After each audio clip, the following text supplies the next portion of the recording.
If I could only pick one thing to do to help me get the most out of my running, I would choose maximizing my volume. I did a video about this on my old channel and it's been about a year, so figured on this new one it'd be fun to kind of go back over the subject again.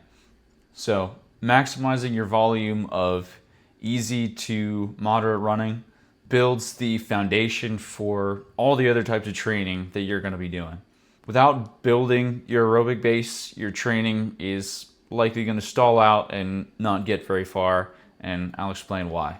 Basically, any distance event is going to be using primarily your aerobic system, using chemical reactions with oxygen to create the energy you need to actually run. So even as short as the 800, your aerobic systems utilize like 60%. For 1500, it's mid 70s, like 77%. For a 3K 2 mile, it's like mid 80s, 85, 86%. For 5K, it's like over 90%. And then for like a 10K, it's like over 95%. So this aerobic system, we're using it a lot, but how does like easy and moderate running improve it? Easy running being like slow conversational pace, something you can hold for a while, and moderate pace is something like sub-threshold to threshold, still aerobic, but higher quality. Physiologically, there's 3 areas that this training improves.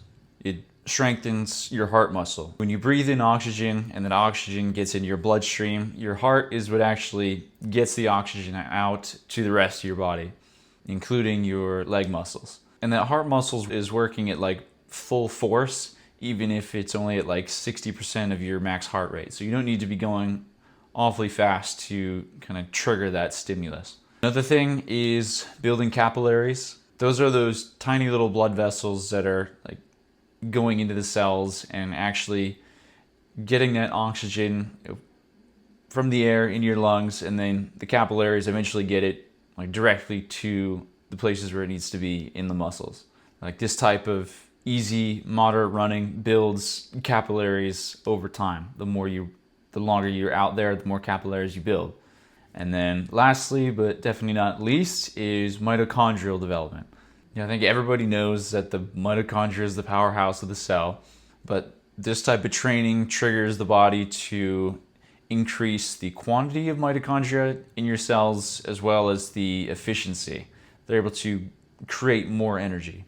This is where the chemical reactions are actually taking place to get that energy out for you to fire your muscle fibers and actually run. So all those 3 things are improved and stimulated by like easy to moderate training. And the most important factor when it comes to training this way is like time spent doing it. This was initially figured out in the 1960s by a New Zealand coach named Arthur Lydiard, and the way he figured it out was experimenting on himself, trying all sorts of things. At one point, he was even running like 250 miles a week and decided that was too much. But he used this knowledge that he learned to basically put New Zealand on the map in terms of running, with guys like Peter Snell, who was a multi-time Olympic gold medalist, and several others who were like world class, who all came out of New Zealand under Arthur Lydiard. So to kind of dumb down what he figured out is the minimum amount of time that you're going to need to trigger any sort of adaptation is 20 minutes, especially if you're a newer runner. But if you are more experienced and decently trained, it's probably going to be closer to 30 minutes. So that's when you start seeing some benefit and some adaptation. As you go, the benefits kind of increase exponentially. The rate of improvement like increases higher and higher the longer you go, up to a maximum of around 2.5 hours. That's where the like fatigue and the like wear and tear you put on your body just becomes too much. It becomes a net negative. But very few athletes are going to be going 2.5 hours. For most people, 90 minutes to 2 hours is going to be the most anyone needs to go. And for most of us, that's going to be a long run, so where you'd only go that much once a week. It's not going to be an everyday thing. But In general, the more time you can get and are able to handle, the better it's going to be. But time isn't just a factor on like how long each individual run takes. The aerobic system takes the longest out of any of our energy systems to develop. It takes a lot of time to really get the full benefits out of it. So during like a 6-month training cycle, the whole first 3 months, you probably want to dedicate to this like aerobic base training. You have to spend more time on it than anything else. And there's been some misconceptions of Lydiard's training, people thinking that it's all just easy, long, slow distance stuff. But if you really go back and look at it, it's not quite the case. They were doing a lot of what we'd call like sub-threshold stuff today, like the high quality work.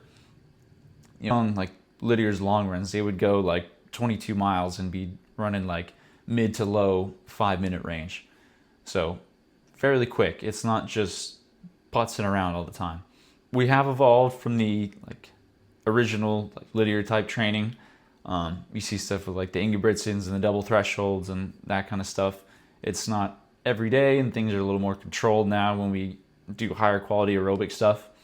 But almost any successful athletes or teams today are going to be using a system that has at least some parts of it derived from the initial Lydiard training way back in the 60s. So how can you apply this knowledge to your own training? I would say get that long run in, 90 minutes to 2 hours, especially during that base phase. That's going to be helping you build that aerobic base. For regular non-long run days, there's been some debate about getting all your mileage in singles or getting all your mileage in doubles. I do think that long daily single runs can take a toll on you. The benefits as you spend more time on a single run do increase, but so does the fatigue and your ability to recover from it. So when it comes to singles, like don't push beyond what is gonna get you injured. If you do want to add volume and you have time of the day for it, that's when I would suggest doubling when your singles are kind of maxed out. And in the base training period specifically, I would lean towards like a longer single run and like a shorter double run. Like if you were doing 12 miles, I would maybe go like 8 and 4, which you still get your 12 miles in, but it's a lot less stress on you than doing 12 miles all at once. You know, with the exception of medium long run and long run days, those days are dedicated long singles.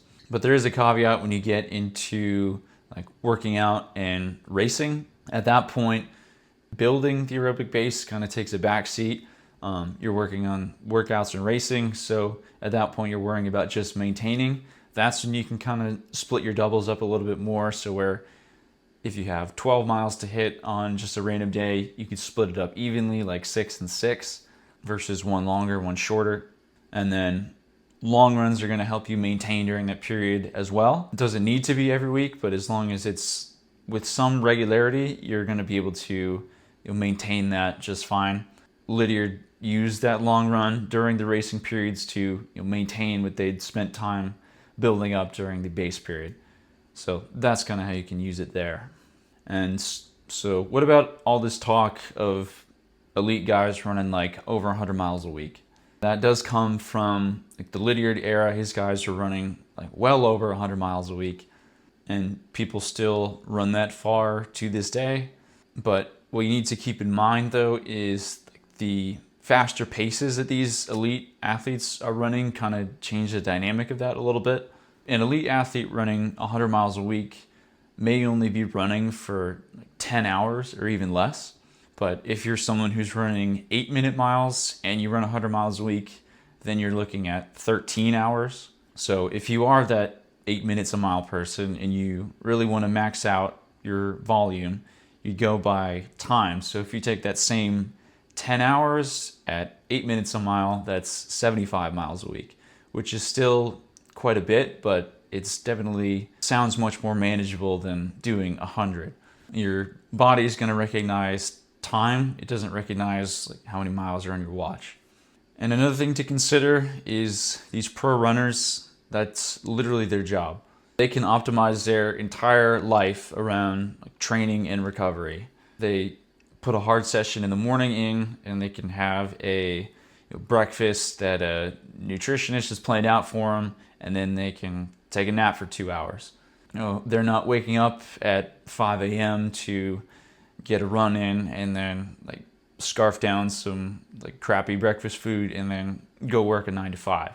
Most of us are going to have some sort of like outside constraint that's going to limit how much we can like sustainably do. And that makes it so there's really no one size fits all answer to like how much volume you should be doing. You need to ask yourself, what your goals are. If you're running an 800, you don't need to worry about volume as much as a 10,000 runner. And then if you're trying to get as much volume as you can, like what can you realistically sustain given your lifestyle and like constraints? What can you sustainably handle without getting hurt? You're only as good as the training that you can recover from. And not everyone is going to be an elite athlete. Hopefully this information gives you a good framework on how to figure out like what you need to be doing. And if you still want some extra help, I do online coaching. You can check the link in the description. But thanks for watching. See you next time.